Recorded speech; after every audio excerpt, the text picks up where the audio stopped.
Hi there, Ken Suarez here.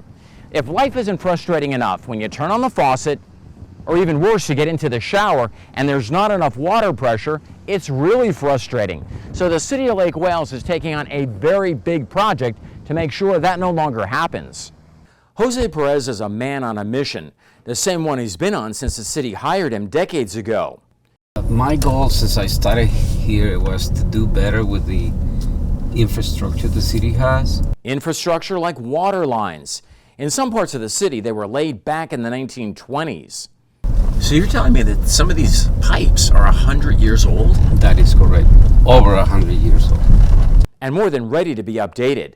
So that's what the city's doing, laying new water lines that are at least double the size of many of the old ones, which are corroded and have roots growing into them. The roots actually dig in, and once they dig in, you can't get rid of them unless you fix the actual problem. Roots this small can stop water flow completely? Yes.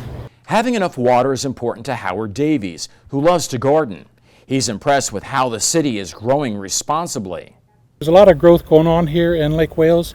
Even in my neighborhood here in Northwest, we have a lot of houses being built. I have 3 just on this street alone. And we want to make sure we have a consistent water flow, and I think this is great that you all are improving the water. Crews are installing the new water main pipes along Highway 17 between Lincoln Avenue and Mountain Lake Cutoff Road.